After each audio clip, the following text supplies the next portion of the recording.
de apresentação. This call is now being recorded. Muito bem, pessoal. Bom dia a todos novamente. Aí está o tema da nossa aula de hoje. Desequilíbrio ambiental, parte 1, certo? Vamos estudar os impactos ambientais. Quando a gente fala em desequilíbrio ambiental, a primeira coisa que vem na nossa cabeça é a ação do homem. Quem causa desequilíbrio no ambiente em que nós vivemos é o homem. Por quê, professor?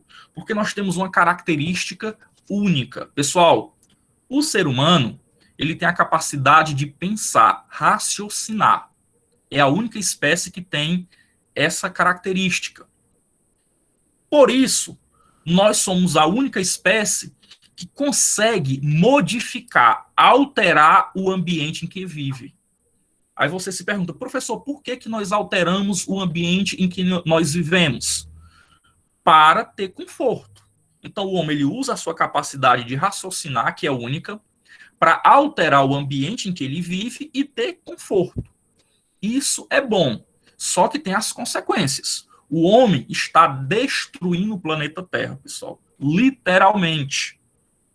Então, é importante a gente estudar esse assunto, que é para que nós tenhamos conhecimento e, claro, buscar meios para amenizar esse desequilíbrio ambiental.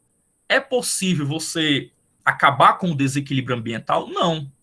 Até porque o desequilíbrio ambiental ele é algo que ocorre de forma natural. O problema é que o homem ele está exagerando na dose. Beleza? Então, essa aula ela vai ser dividida em 3 partes. Essa é a primeira parte. Como eu disse para vocês, nessa imagem vocês podem ver aqui diversas ações do homem, ações antrópicas. São aquelas ações na qual o homem ele interfere no meio ambiente para poder conseguir benefícios, para conseguir conforto. Só que ele acaba destruindo o que nós temos de mais valioso, que é a natureza. Aí vamos aqui por parte. Pessoal, alguém saberia o que é desequilíbrio ambiental? Certo? A definição de desequilíbrio ambiental é bem simples, é basicamente isso que eu acabei de falar para vocês. Desequilíbrio ambiental são alterações no ecossistema que sejam causadas de forma natural ou pela ação do homem. Então, isso é desequilíbrio ambiental. São transformações no ambiente que podem ocorrer de forma natural ou devido à ação do homem. E o homem gera nessa transformação, nessa alteração do ambiente para se beneficiar, ele acaba gerando poluição. Hoje nós vamos ver que existem diversos tipos de poluição.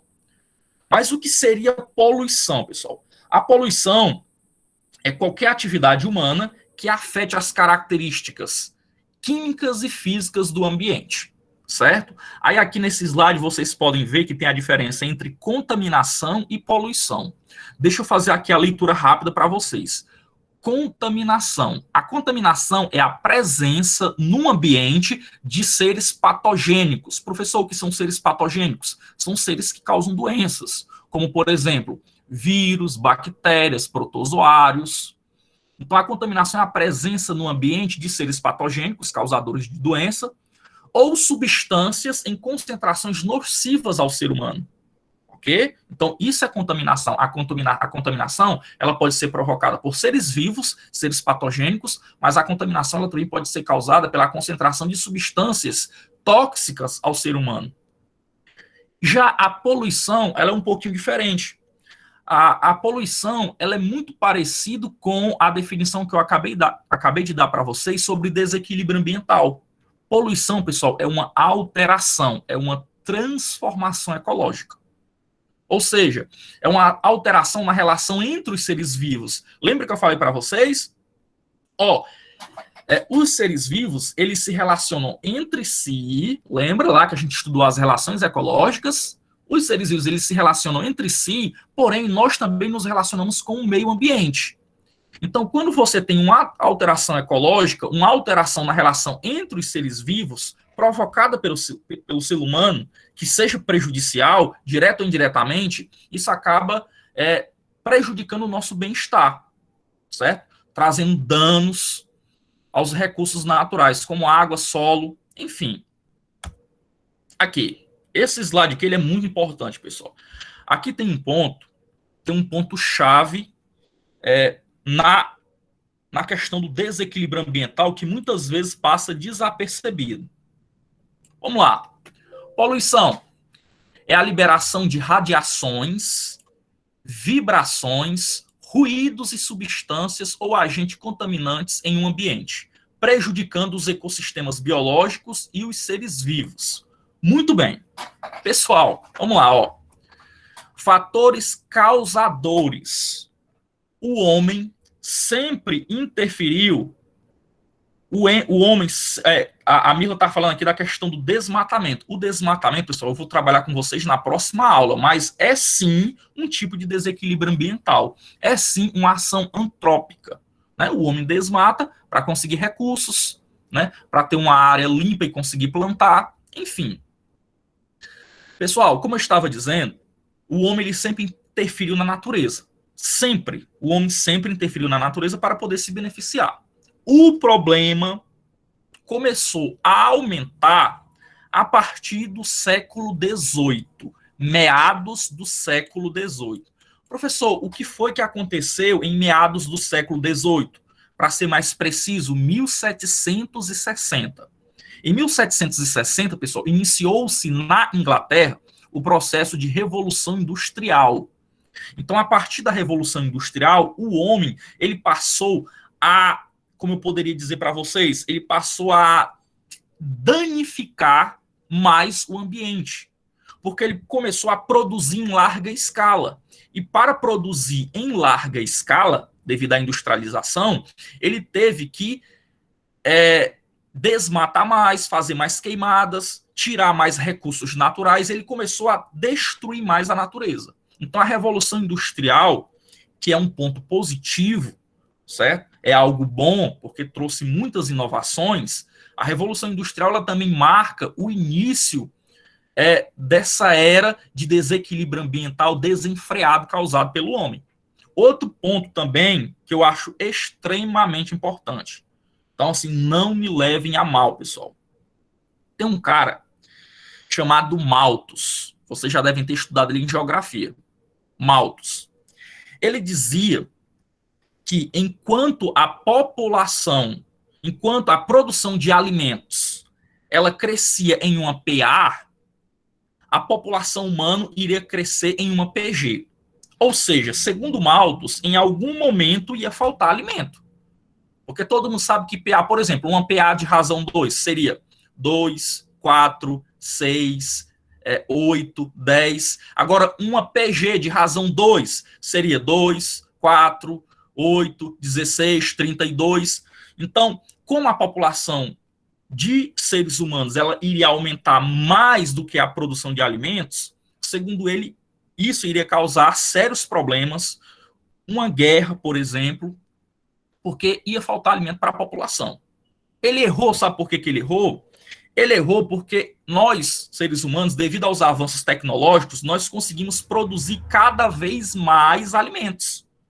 Inclusive o Brasil, pessoal, nós alimentamos 1 bilhão de pessoas no planeta Terra. Então o Brasil é um país agrícola. Nós alimentamos 1 bilhão de pessoas no planeta Terra. Entretanto, o Brasil é um dos países que mais utilizam agrotóxico do planeta. Nós utilizamos muito agrotóxico, justamente para manter essa alta produtividade e conseguir exportar os produtos agrícolas, beleza? Mas onde é que eu estou querendo chegar, pessoal? Controle populacional, certo? Já está mais do que na hora dos governantes tratarem desse ponto. Controle populacional, controle da população. Algo parecido com o que a China fazia. A China, pessoal, vocês sabem, ela tem mais de 1 bilhão de habitantes. Até alguns anos atrás, na China, era proibido ter mais de um filho. Então você só poderia ter um filho, para que a população não explodisse. Eu não seria tão radical, mas eu acho que já está na hora de um casal ter no máximo 2 filhos, entendeu? Porque quanto mais filhos você tem, mais recursos você vai exigir da natureza, do meio ambiente. Existem estudos que dizem que o planeta Terra ele suporta no máximo 12 bilhões de habitantes. nós já temos aí próximos de 8, temos aí 7,5, estamos aí próximo dos 8 bilhões de habitantes. Então tem alguns estudos que dizem que quando o planeta Terra chegar a 12 bilhões de seres humanos, o planeta vai colapsar. Hoje, pessoal, nós já consumimos 1,5 planeta. Hoje nós já consumimos 1,5 planeta. Nós já estamos consumindo mais do que nós deveríamos. Então, eu acho que essa questão do controle populacional, né, a questão da educação sexual, é um ponto muito importante que os governantes normalmente fecham os olhos. Aí você se pergunta, por que um governante fecha o olho para esse ponto? Simples, pessoal, imposto. Imposto. Quanto mais pessoas um país tiver, mais arrecadação de impostos esse país vai arrecadar. Então, o governo ele não está preocupado com você, ele está preocupado em arrecadar impostos. Por isso que ele não faz ali uma educação sexual nas escolas, por isso que ele não trata desse ponto da questão do controle da população, porque ele não liga para você, certo? Sem falar que quando você tem um filho, 2, você consegue educar melhor. Agora imagine uma família, pessoal, que tenha... A minha avó, por exemplo, a minha avó ela teve 13 filhos. Fica difícil de educar. Fica difícil de dar atenção para todo mundo, entendeu? Então, quantos menos filhos você tiver, melhor é para você e melhor vai ser para o seu filho. Então, se você ama seu filho, tenha a menor quantidade de filhos possível. Esse é um assunto que normalmente não é trabalhado nas escolas e é algo assim que eu fico assustado. Muito bem. Agora, quais são as ações antrópicas, principais ações do homem que causam o desequilíbrio ambiental, que causam impacto no meio ambiente? Primeiro, a atividade industrial, como eu já mencionei para vocês. Pessoal, a partir do momento que começou a Revolução Industrial, a população mundial começou a aumentar drasticamente e, claro, o desequilíbrio ambiental também, né? Porque veio avanços tecnológicos, os alimentos ficaram mais fáceis, a questão dos bens manufaturados, então facilitou muito. Por isso, o planeta acabou pagando o preço. A agricultura também, quanto mais pessoas existem em um planeta, mais áreas devem ser desmatadas para você poder plantar e alimentar aquela população. Pecuária, certo? Deixa eu ver aqui, a Mila está falando aqui, Porém, sobre a agricultura, às vezes é a única fonte de renda de alguns indivíduos. Pessoal, eu não estou falando da agricultura de subsistência, não. Não, a agricultura de subsistência ela é louvável, ela deve ser incentivada, certo? Porque os pequenos agricultores, como os nossos pais, o meu pai é agricultor, os pequenos agricultores, eles não usam agrotóxico, eles produzem apenas para o seu alimento. Alguns ainda têm a cultura de fazer queimada e desmatamento? Tem, mas isso é só questão de você educar. Esses pequenos agricultores, pessoal, realmente eles são bons, eles são benéficos para o planeta, para o país. O problema são os grandes latifundiários. Existem extensões de terra gigantescas que são desmatadas, são feitas queimadas, aí você usa agrotóxico, fertilizante naquele solo, você contamina o solo, você contamina as águas. Eu estou falando nessa proporção, entendeu? Então, é claro que a agricultura é essencial, até porque a gente precisa comer. Beleza? Pecuária é outra ação do homem também, a criação de animais, né? É outra intervenção do homem que acaba danificando o meio ambiente. Para você criar animais, você precisa fornecer água para esses animais, você precisa de uma grande área de terra, você precisa desmatar essa grande área de terra, você precisa queimar, limpar para ter pasto. A questão da mineração também é muito prejudicial ao meio ambiente. E a queima de combustíveis fósseis, pessoal. Estudando para dar aula para vocês sobre esse assunto, eu descobri que 90%, aproximadamente 89%, vamos lá, 90% da energia consumida no Nordeste é oriunda de energia eólica, usinas eólicas. Isso é maravilhoso. Porque a energia eólica, ela é uma energia limpa. Então, nós aqui no Nordeste, pessoal, quase 90% da nossa energia já é uma energia considerada limpa. Eu espero que a gente chegue aos 100% e, quem sabe, ultrapassar os 100% e começar a vender energia limpa para o resto do país. Entretanto, nós sabemos que a região mais industrializada do Brasil, e, consequentemente, aquela que consome mais energia, é o Sudeste. E lá no Sudeste, a principal fonte de energia ainda é a questão da hidrelétrica e combustíveis fósseis. A gente já era para estar pensando em um combustível que substituísse esses combustíveis fósseis, o petróleo. porque realmente ele só danifica o meio ambiente. Eu já vou mostrar aqui uma série de problemas ambientais causados pela queima de combustíveis fósseis. Um país como o Brasil, que é sol o ano todo, nós não estimulamos a questão da energia solar. Aí você se pergunta, professor, por quê? Já que o Brasil faz sol o ano inteiro, por que nós não investimos em energia solar? A resposta é simples.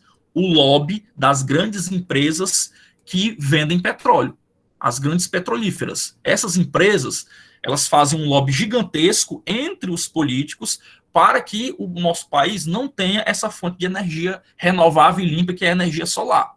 É tudo a questão do jeitinho, sabe? Da política. Tudo está relacionado com política também aqui. Aí vamos lá. Tipos de poluição, meus amores. Tipo de poluição. Existem vários tipos de poluição, mas os principais, aqueles que eu vou focar, é a poluição atmosférica, que o principal responsável são os combustíveis fósseis, poluição hídrica, que é a poluição das águas, e poluição do solo, que eu vou trabalhar com vocês a questão dos lixões. Mas tem também, pessoal, poluição térmica, viu? Tem poluição térmica, já eu explico para vocês como é que funciona.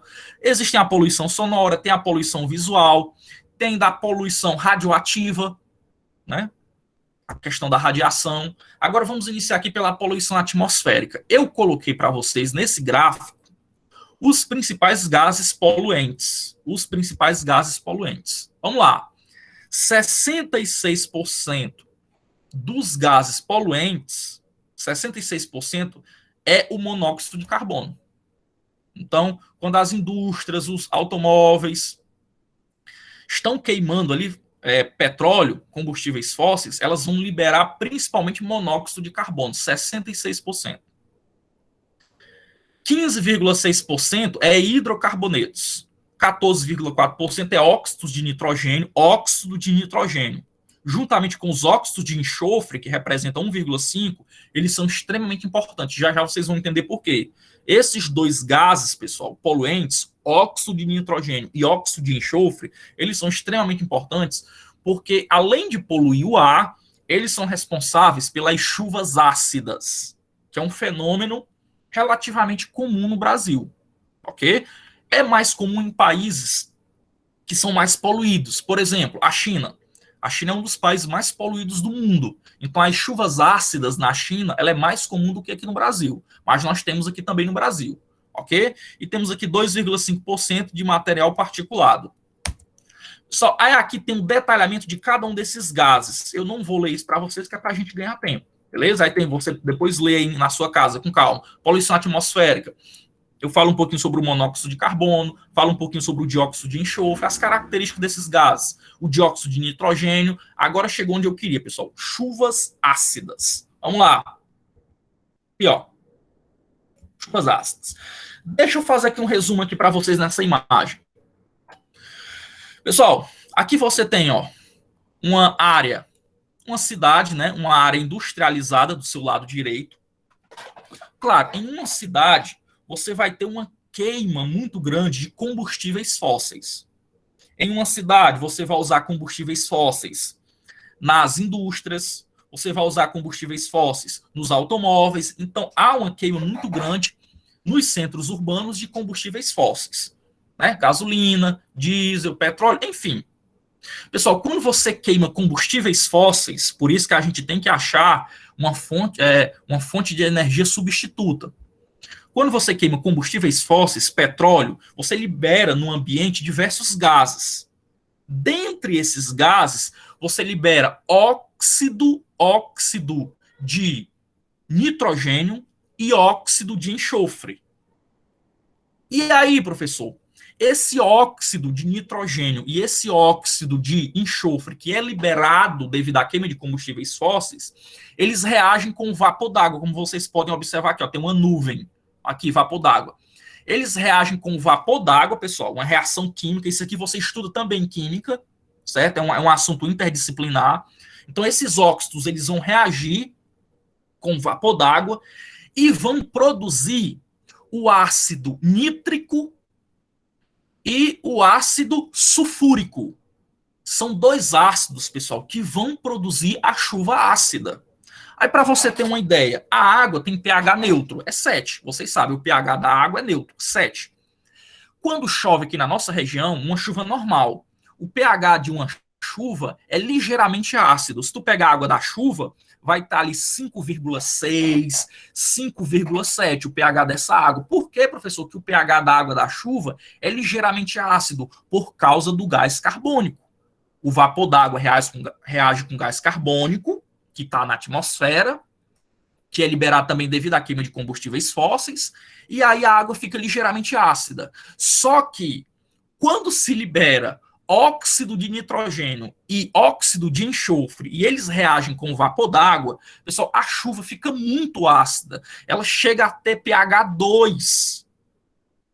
Chega a ter pH 2, é extremamente ácido. É o mesmo ácido que está no nosso estômago que digere o nosso alimento. Então, isso aí, essas chuvas ácidas, elas geram transtornos para a agricultura, para a economia, para as cidades e para o campo. Imagina uma chuva ácida, pessoal. Imagina uma chuva ácida em uma cidade. Ó, vai estragar a pintura dos carros, a pintura dos edifícios, vai estragar os monumentos, né, que são feitos de mármore, vai ter uma reaçãozinha química e vai destruir os monumentos que são feitos de mármore. Agora tu imagina uma chuva dessa no campo, com o homem do campo, em uma área de plantação. Pessoal, a chuva ácida ela vai matar as plantações. A chuva ácida vai fazer com que as plantas percam as folhas. Então, é um problema que é causado nas cidades, nos grandes centros urbanos, devido à queima de combustíveis fósseis, mas o vento pode levar essas nuvens com chuvas ácidas para o campo. E aí, pessoal, além de trazer problemas econômicos, traz também problemas ambientais. Não se esqueçam do ciclo do nitrogênio. Pessoal, imagina ácido caindo no solo. Aquele solo ali vai ficar contaminado, ele vai ficar acidificado, melhor dizendo. Você vai ter que fazer o quê? Preparar esse solo, você tem que adicionar cal, você tem que fazer a calagem. E vai interferir também no ciclo do nitrogênio. Lembra que a gente estudou o ciclo do nitrogênio. O ciclo do nitrogênio é um dos mais importantes que tem. E ele é feito por bactérias e cianobactérias. Uma chuva ácida, quando cai no solo, ela mata as bactérias. Então, interfere no ciclo do nitrogênio. Então, é um problema seríssimo. Cai muito nas provas de vestibulares e de Enem. Beleza? Aqui, ó, consequência das chuvas ácidas. Tem um resuminho.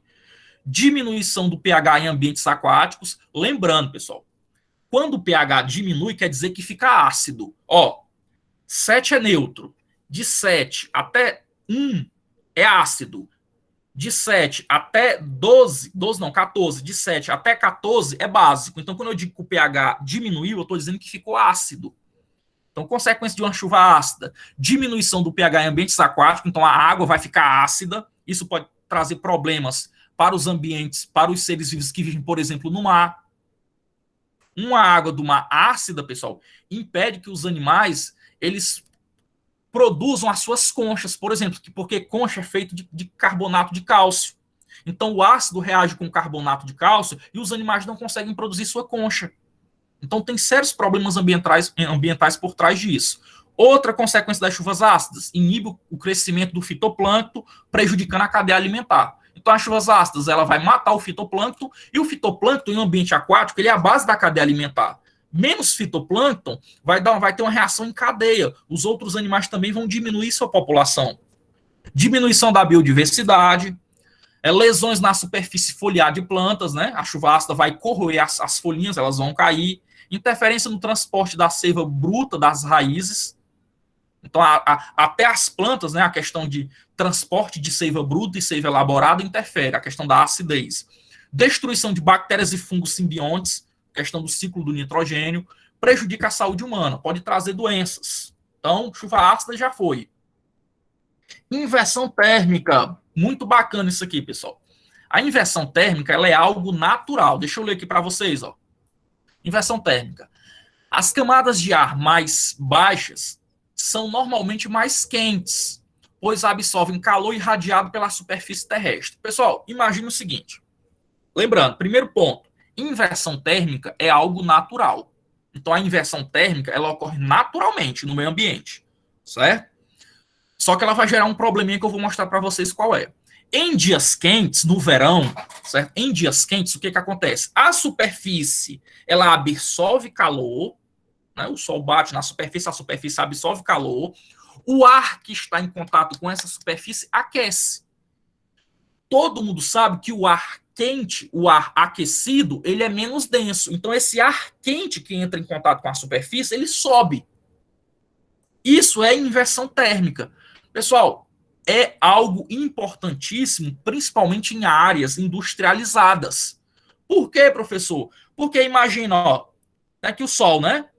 A superfície esquenta. O ar que está em contato com essa superfície também esquenta. Esse ar quente, ele vai subir e o ar frio que está lá em cima, ele desce. Isso é inversão térmica. Só que qual a importância disso? Quando o ar quente sobe em um ambiente urbano, quando o ar quente sobe, ele leva consigo muitos poluentes. Leva fumaça, limpa o ar de uma grande cidade. Então a inversão térmica é extremamente positiva. Ó, o ar quente, por ser menos denso, sobe levando consigo os poluentes. Ao subir, o ar torna-se frio e denso e acaba descendo novamente, criando uma corrente de convecção. Isso aqui vocês estudam em física. Corrente de convecção, né? É o tipo de condução de calor. Beleza? Porém, olha qual é o problema da inversão térmica. Imagine no inverno, pessoal, uma cidade como São Paulo. Dias frios. Pessoal, se o dia é muito frio em uma cidade como São Paulo, a superfície tende a ficar também fria. Então, o ar que está em contato com essa superfície também fica frio. Aí acaba gerando isso aqui que vocês podem observar na imagem. Tu tem uma camada de ar frio, né, na parte de baixo, e tu tem uma camada de ar quente, e lá em cima outra camada de ar frio. Então, esse ar frio aqui, que está na parte inferior, na superfície, ele não consegue subir porque ele é mais denso. E aí, professor, você já deve ter imaginado o que vai acontecer, né? Não vai ter a convecção, não vai ter a inversão térmica. Como não tem a inversão térmica, o ar fica concentrado, poluído em uma cidade grande como São Paulo. E aí vai trazer sérios problemas de saúde, como asma, bronquite, enfisema pulmonar, irritações das mucosas. Então, olha como isso aqui é interessante, pessoal. Normalmente, acontece isso aqui. Dia quente, superfície esquenta, o ar que está em contato também esquenta, esse ar quente é menos denso, sobe, leva os poluentes, esfria e desce. Isso é bom demais. Em dias frios, né, no inverno, isso aqui acontece. O ar frio fica na superfície, como ele é mais denso, ele não consegue subir, então o ar fica concentrado, repleto de poluentes em uma cidade industrializada como a nossa querida São Paulo. Vai trazer problemas de saúde. O João Gabriel está falando igual o ar-condicionado, exatamente igual o ar-condicionado. Vocês estudaram isso aí em física, né? Se eu não estou enganado, pessoal, as 3 formas de propagação de calor é condução, convecção e radiação, se eu não estou enganado. Ó, aqui ocorre condução. Né? Aqui ocorre condução. Quando o ar está em contato com a superfície quente ela transfere calor para o ar. Isso aí é condução. Aqui, ó. Opa. Aqui, quando o ar quente sobe e o ar frio desce, isso aí é convecção. Então, também tem física aqui. Eu já falei que tem geografia, já falei que tem química e já falei que tem física. É um assunto multidisciplinar. E você vê esses assuntos nas outras disciplinas também. Muito bem. Aí tá aqui, ó, um gráficozinho bem, uma imagem representando a questão da inversão térmica, né? Ó, fluxo normal, o ar quente sobe, o ar frio desce. Isso em dias quentes. Em dias frios, o ar frio fica concentrado na superfície, não consegue subir, os poluentes também se concentram nessa área. Pronto. Ilhas de calor. Pessoal, isso aqui é muito interessante. Eu vi um professor de, se eu não estou enganado, de geografia, dando aula sobre isso aqui. Eu achei muito interessante. Muita coisa que eu não sabia. Né? Algumas que eu já sabia, mas eu tinha esquecido, e outras que eu não sabia. Aula de geografia. Professor, você assistiu a aula de geografia? Assisti. Vamos lá, ó. Ilhas de calor, pessoal. Ilhas de calor. As ilhas de calor, elas ocorrem em regiões, em grandes centros urbanos, certo? O que acontece? De forma bem resumida, pessoal. Quando tu tem uma grande cidade, a região central tende a ter uma temperatura mais elevada do que a região periférica, ok? Então tu tem ali um grande centro urbano, onde se concentra as fábricas, os prédios, ali vai ser mais quente, vai ter uma temperatura maior do que na região periférica da cidade. Aí você se pergunta, professor, por quê? Porque a variação, pessoal, pode chegar a 10 graus Celsius. Então imagina que vamos pegar aqui a montada, vamos trazer para a nossa realidade. Uma pessoa que mora aqui no centro de Amontada, ali próximo da igreja, uma pessoa que mora ali próximo da igreja, digamos que a temperatura, é só uma situação hipotética, digamos que a temperatura, pessoal, seja no centro ali de 30 graus Celsius. Se você se afastar para as regiões mais periféricas do nosso município, você vai ter uma maior arborização. Consequentemente, pessoal, a temperatura cai, pode chegar até 20 graus Celsius. Então, a diferença entre um grande centro urbano e as suas áreas periféricas pode chegar de 2 a 10 graus Celsius. É muita coisa. Aí você se pergunta por que isso acontece. Aí tem vários exemplos. Aí, então, esses grandes centros urbanos, eles são chamados ilhas de calor. Por que isso acontece? Pessoal, em uma cidade, tu tá repleta de materiais que absorvem calor. Uma cidade é feita de quê? De concreto. Concreto absorve calor. Tu tem um asfalto, o asfalto é preto, absorve calor. Tu tem vidro, tu tem metal, absorve calor. Então, as grandes cidades que tem esses materiais absorvem uma grande quantidade de calor, por isso que a temperatura aumenta. Sem falar, pessoal, na questão da verticalização das cidades. Então, tu tem prédios. Como tu tem prédios, o ar não circula ali. Então, fica mais quente. E, normalmente, nos grandes centros urbanos, não tem arborizações, áreas verdes. Porque tendo áreas verdes, o que vai acontecer? Grande centro urbano, cidades grandes, o que acontece? Tem a questão também da poluição. Os gases estão liberando, os carros estão liberando aí gases poluentes o tempo todo. O CO2, por exemplo. O gás carbônico, pessoal, ele retém calor. Lembra lá do óxido de nitrogênio, o óxido de enxofre, eles também retêm calor. E isso tem muito nas grandes cidades. E esses gases, eles não circulam por causa da verticalização da cidade. Eles ficam ali presos na cidade. Então, retém calor, fica mais quente. Em uma área mais periférica, tu vai ter árvores. Então, a árvore capta o gás carbônico. Além de dar sombra, ela vai captar o gás carbônico, vai diminuir a temperatura. Ok? Alguém fez aqui uma pergunta. Tipo que acontece em Amontada e vizinhança. É parecido, certo? Pessoal, se você for... Precisa ir muito longe, não. Você pega um termômetro, você vai ali no centro da cidade. Né? Você vai ali na igreja. Você mede a temperatura ali. Se você for aqui depois do outro lado do rio, onde a minha avó mora, pessoal, a temperatura já é diferente. Agora, a variação aí pode mudar, né? De repente, aqui no centro da cidade é 35 graus. Lá na casa da minha avó, que é no interior, depois do rio aqui próximo, é uns 30, 31. Então, tem sim essa diferença por causa desses motivos que eu acabei de explicar para vocês. Ilhas de calor. A pouca vegetação faz com que as cidades fiquem mais quentes do que as áreas rurais ao redor. Não é só a pouca vegetação, não, já expliquei.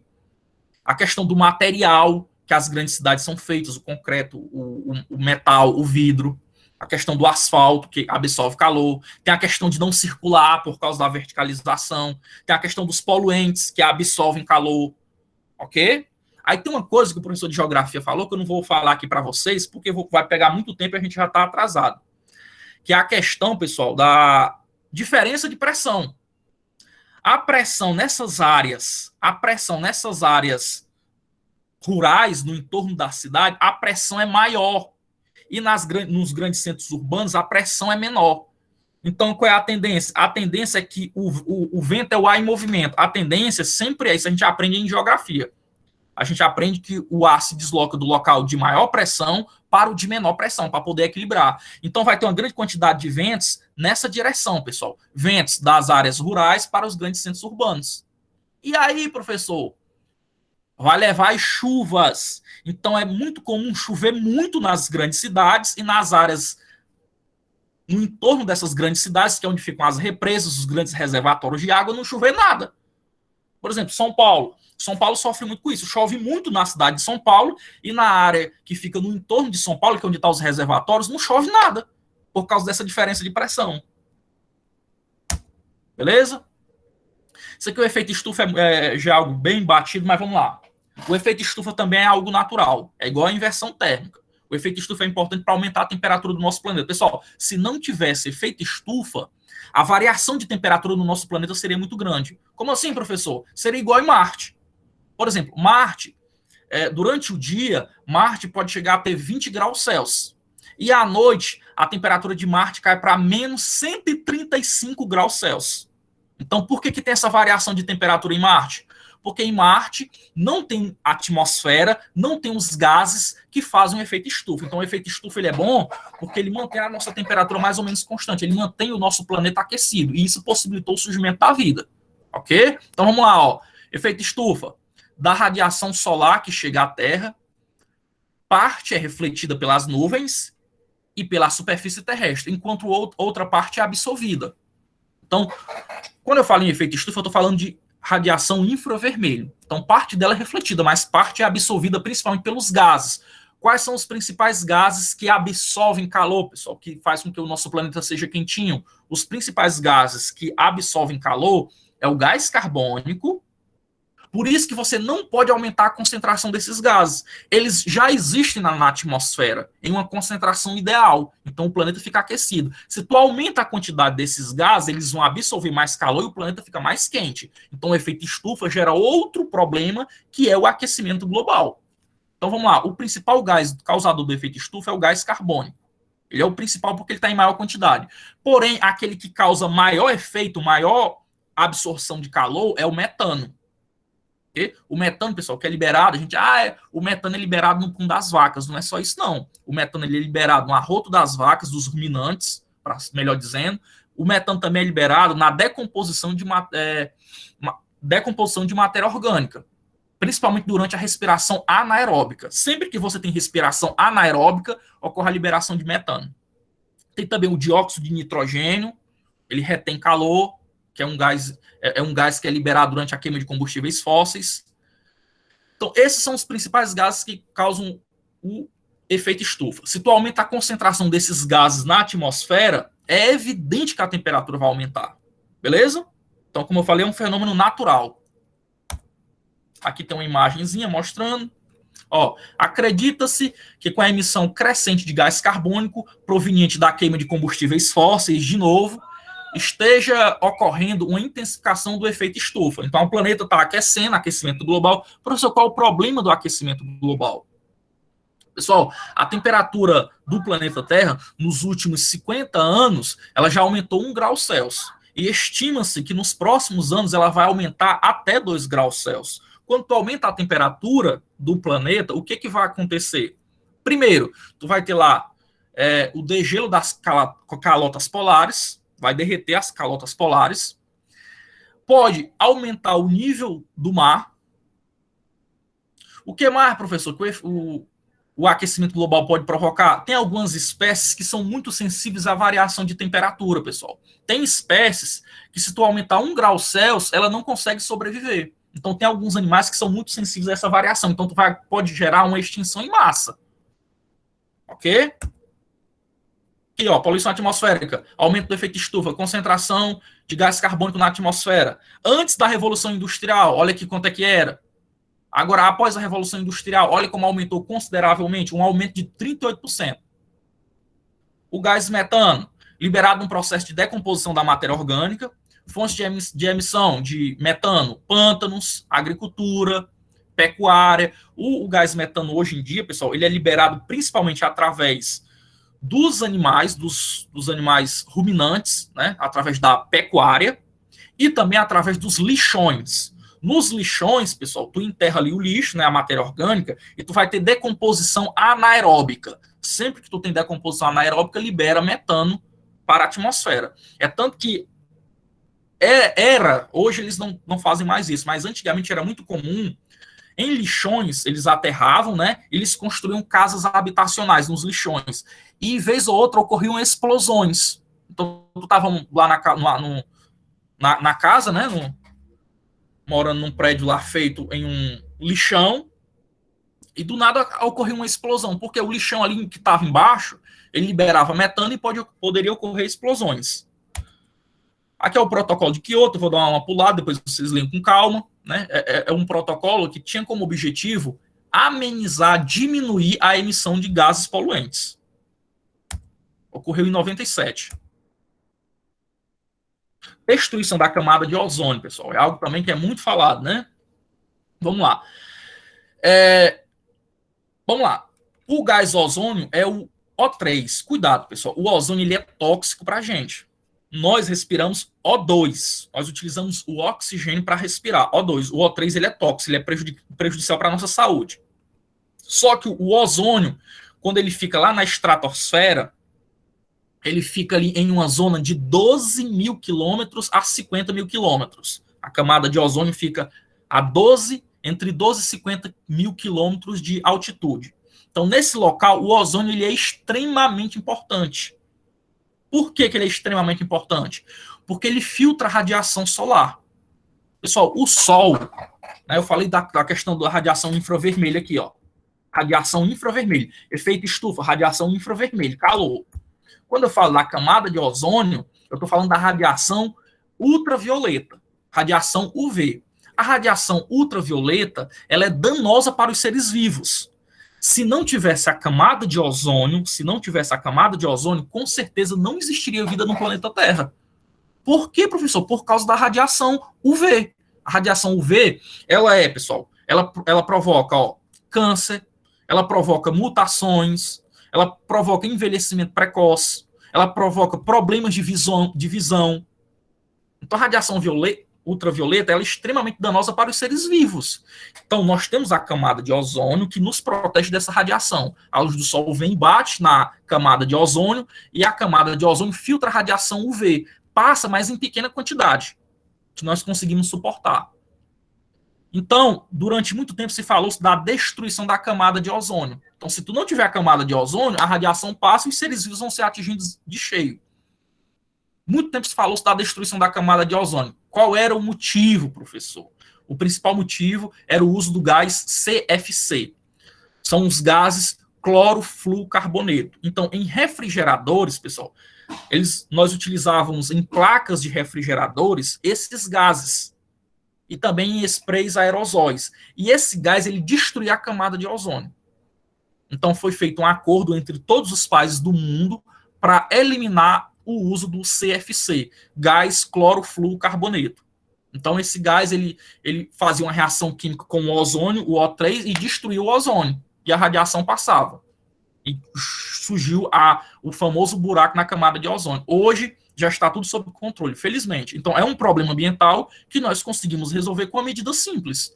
Hoje, eles utilizam outro tipo de gás em refrigeradores e em sprays que não prejudicam a camada de ozônio.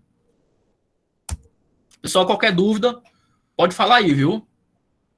Tem muita coisa ainda aqui, mas chegar em um determinado horário, eu paro. Aí, na próxima aula, a gente dá continuidade. Não tem problema nenhum. Poluição da água agora, pessoal. Poluição da água. Lançamentos de dejetos humanos em rios, lagos e mares. Promove o aumento da quantidade de nutrientes no ambiente aquático. Leva à ocorrência de eutrofização. A eutrofização é um dos assuntos mais batidos na prova do Enem. Sempre cobram eutrofização. Dê uma olhadinha com calma. Pessoal, simples, E pronto, simples. Eutrofização. Aqui tem alguns exemplos, né? Lagoa da Pampulha e Rio Tietê. Pessoal, nessas áreas são lançados dejetos humanos, esgoto, cocô, matéria orgânica. Então, nesses corpos d'água, tu tem uma grande quantidade de micro-organismos vivendo tranquilamente. Quando tu joga esgoto nessas áreas, tu está disponibilizando para esses seres vivos uma grande quantidade de alimento. Fonte de alimento. Esses animais, devido a esses seres vivos, esses micro-organismos, devido a essa grande quantidade de alimento à disposição, eles começam a se reproduzir de forma exagerada e gera a famosa eutrofização. Pronto, essa imagem aqui, ela é perfeita. Ó, pessoal. Aí você pensa, professor, os micro-organismos que vivem na água, né, as algas, as cianobactérias, não são fotossintetizantes, não? Eles precisam de alimento? Pessoal, cuidado. Esses seres, eles são fotossintetizantes, sim. Só que não se esqueça que um ser vivo, ele precisa, no caso da planta, por exemplo, ele não precisa, pessoal, só de luz para fazer fotossíntese, não. As plantas precisam também de sais minerais, por exemplo. Beleza? Então, quando você fornece nutrientes para esses seres vivos, eles se reproduzem de forma exagerada. Aí vamos agora ver o que acontece na eutrofização. Ó. Olha aqui. Você está jogando esgoto, você joga esgoto na água. Então, você está fornecendo ali uma grande quantidade de matéria orgânica, uma grande quantidade de alimento para os micro-organismos da água. Esses micro-organismos, eles começam, tem comida, né? Eles começam a se multiplicar de forma exagerada. Só que tem um detalhe, meus queridos. Esses seres, eles são aeróbicos. Eles consomem o oxigênio da água, assim como a gente. Né? A gente precisa de oxigênio. Os seres que estão na água também retiram o oxigênio da água. Então, como tu tem uma grande quantidade de micro-organismos ali se multiplicando, eles vão consumir todo o oxigênio da água. Então, primeiro morrem os outros animais, os peixinhos, toda a fauna que está naquele ambiente vai acabar morrendo por falta de oxigênio. Inclusive, as próprias bactérias, os próprios micro-organismos que consumiram o oxigênio, vai chegar uma hora que vai faltar oxigênio para eles também. Então morre todo mundo. Aí vai ocorrer decomposição de forma anaeróbica. Só fica aqueles seres vivos que não precisam de oxigênio para se reproduzir. Aí por isso que vai dar um cheiro de podre na água, né? A questão da respiração anaeróbica, né? Porque ali tem muitos seres em decomposição. Beleza? Então, eutrofização é isso. Tu fornece matéria orgânica em um corpo d'água, tu fornece ali matéria orgânica para os micro-organismos que estão na água, eles começam a se multiplicar de forma exagerada, eles vão consumir todo o oxigênio da água, vão matar toda a fauna que está ali, toda a fauna, inclusive eles mesmos morrem. Depois, quem consome, só sobrevive, depois vai sobreviver nesse local, só os seres que são anaeróbicos. E detalhe, pode acontecer também, sabe o que, pessoal? Eles ficarem aqui em cima, ó. Eles ficam aqui em cima, né? As algas ficam em cima, na parte superficial da água, e impede que a luz entre, matando os seres que são fotossintetizantes também. Eles podem impedir, devido a essa camada que fica, né, na superfície, impedir as trocas gasosas. Então tem uma série de problemas que ocorrem na eutrofização. Maré vermelha. A maré vermelha é um tipo de eutrofização, certo? Então, tu fornece esgoto ali. Tu fornece esgoto a uma determinada área. Nessa área, onde tu tem um determinado tipo de alga, as algas vão se reproduzir de forma exagerada, porque tem muito alimento. E essas algas, elas liberam a toxina na água. Quando elas liberam essa toxina vermelha na água, todos os seres que estão ali morrem. Então aqui, ó, marés vermelhas, ocorre devido ao acúmulo de algas unicelulares dinoflageladas. Essas algas, elas vão se multiplicar de forma exagerada por causa da eutrofização, né, da matéria orgânica que está ali, e elas liberam uma substância tóxica que mata o peixe. Essa substância é vermelha, daí o nome maré vermelha. Então, inclusive, muita gente diz que lá tem as 10 pragas do Egito, né, se eu não estou enganado. As 10 pragas do Egito, uma delas é que a água vira sangue. Então tem muita gente que diz que, na verdade, o que ocorreu foi uma maré vermelha nesses locais. Beleza? Então, muitas vezes, o acúmulo dessas algas se deve ao processo de eutrofização. Em excesso, as algas produzem componentes químicos tóxicos na água, causando a morte de milhares de peixes. Professor, esses peixes que morrem, se eu comer eu vou morrer também? Morre também, pessoal. É uma substância tóxica também para os seres humanos. Beleza? Então, essa substância que é liberada na água pelas algas dinoflageladas, ela é tóxica também para os seres humanos. Aí tá aqui um exemplozinho, né? Ó, maré vermelha, alteração na cor da água, causada pela proliferação de microalgas. Possíveis causas da maré vermelha: Então, o que é que propicia a maré vermelha? Luz solar intensa, tu tem que ter temperatura elevada, muitos nutrientes, a questão do esgoto, águas mais quentes e calmas. Beleza? Então, aí vai ocorrer a eutrofização. Consequência, eles vão produzir mais fotossíntese, clorofila, diminuir a quantidade de oxigênio. Claro, as algas vão se multiplicar, vão consumir todo o oxigênio. E elas vão liberar substâncias tóxicas no ambiente e vai matar toda a fauna. Os peixinhos vão morrer. Maré, nem coloquei o nome, ó. Maré negra, certo? Maré negra. Pessoal, vocês estão aí ainda, por favor, dê um oi. Alguém aí, oi, tudo bem? Ô, rapaz, valeu, Bianca, Rayane, Ana Lívia, vamos lá. Todo mundo calado, pelo amor de Deus. Vitória, rapaz, doida, vamos lá. Pessoal, é o seguinte, maré negra, essa aqui é uma das mais interessantes que eu acho. É quando ocorre um acidente no mar, um derramamento de petróleo. Então, como a gente sabe, água e petróleo não se misturam, né? A água é uma substância polar, o petróleo é uma substância apolar, não se misturam. Então, e o petróleo ele é menos denso do que a água. Olha aí, química. Como o petróleo é menos denso do que a água, ele fica na superfície. E aí, professor, pessoal, o petróleo ele vai impedir a luz de passar.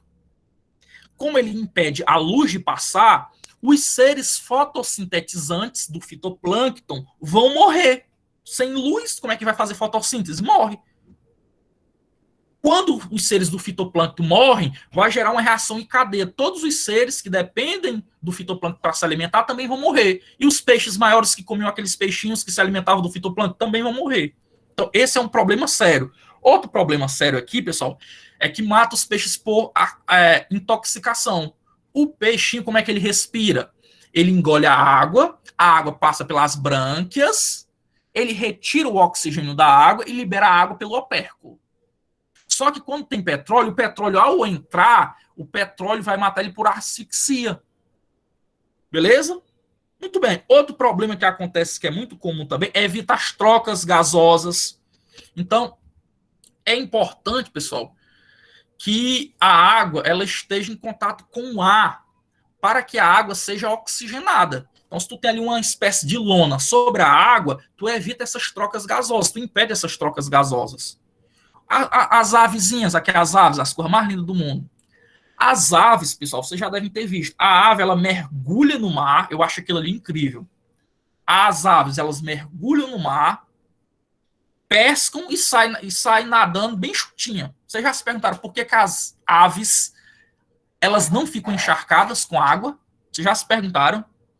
Bem simples, pessoal. As aves, os pássaros que vivem no mar, eles têm uma glândula chamada glândula uropigiana. Essa glândula uropigiana produz um óleo, libera um óleo nas penas da ave. Então, como vocês sabem, óleo e água não se misturam. Então, ela mergulha na água, pega o peixinho e sai, não se molha, porque óleo e água não se misturam. Só que aí, quando essa ave mergulha aqui no petróleo, o petróleo e o óleo da sua pena vai se misturar. Então, ela fica toda ensopada e morre. Beleza? Então, essa maré negra aqui também é muito complicada. Magnificação trófica. Isso aqui eu já expliquei para vocês 500 vezes. Mas vamos lá, explicar de novo. Magnificação trófica. Pessoal, existem alguns materiais que os seres vivos não conseguem degradar. Nós não conseguimos decompor. E eles vão se acumular no nosso corpo. Quais são os compostos bioacumulativos que se acumulam no nosso corpo? Metais pesados como mercúrio, chumbo, arsênio. E também os inseticidas, como o DDT. Aí o que acontece? Magnificação trófica. Normalmente, essas substâncias, elas entram na cadeia alimentar através dos seres fotossintetizantes, principalmente as algas. Então, a alga que está ali na água, ela vai absorver esse metal pesado ou esse inseticida. Então, absorveu. Os seres vão se alimentar da alga, eles também vão conseguir, eles vão ingerir essa substância que não é biodegradada. O peixe que se alimenta desse peixinho menor também vai acumular. E o que acontece, pessoal? Com o passar da cadeia alimentar, vai aumentando a concentração. Porque quanto maior o nível trófico, eu já expliquei isso para vocês, né? Quanto maior o nível trófico, mais o animal se alimenta. Quanto mais ele se alimenta, mais essas substâncias vão se acumular.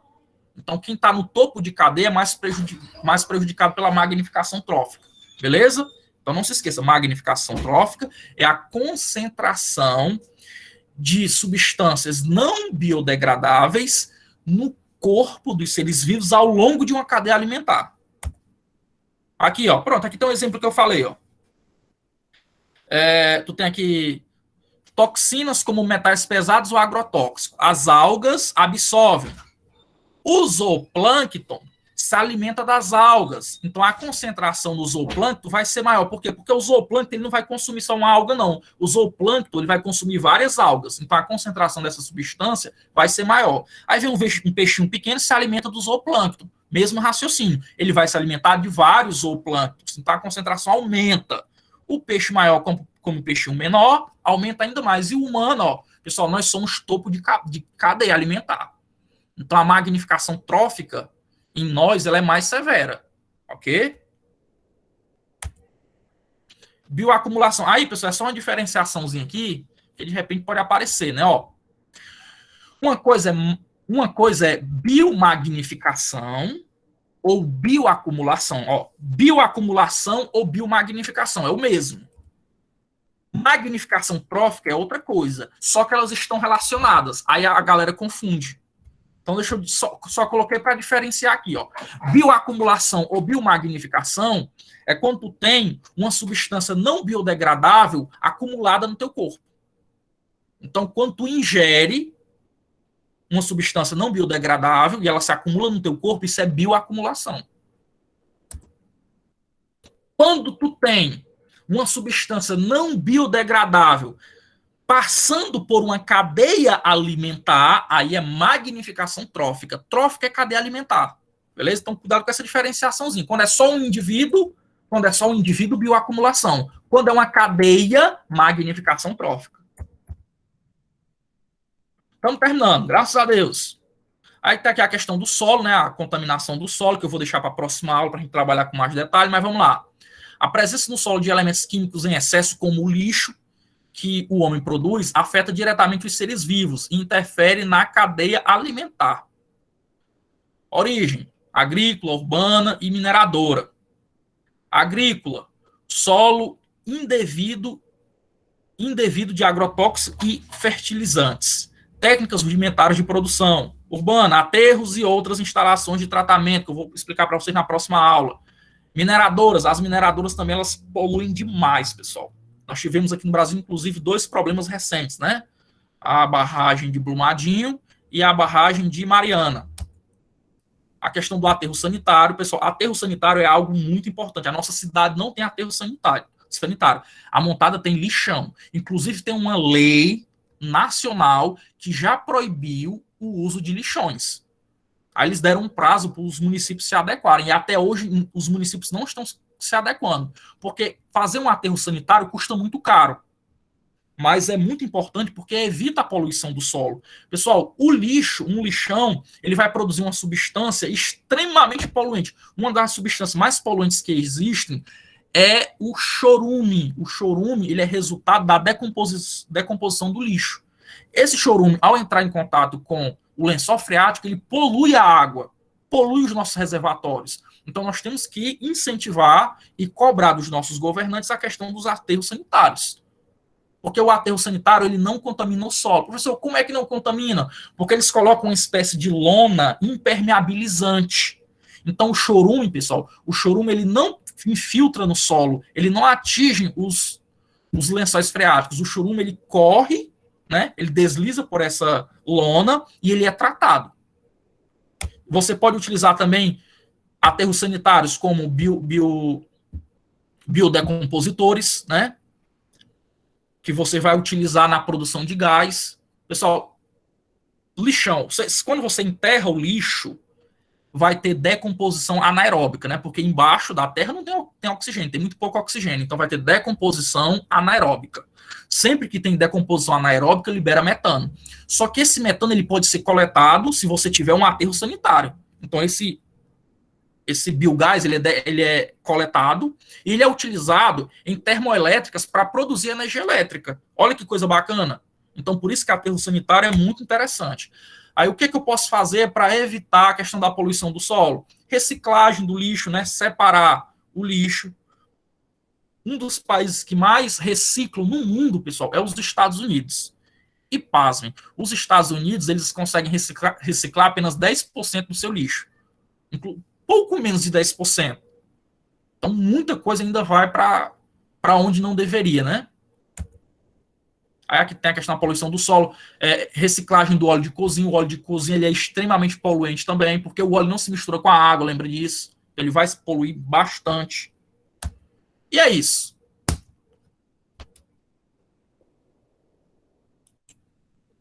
Vou só colocar o link da frequência para vocês, meus queridos.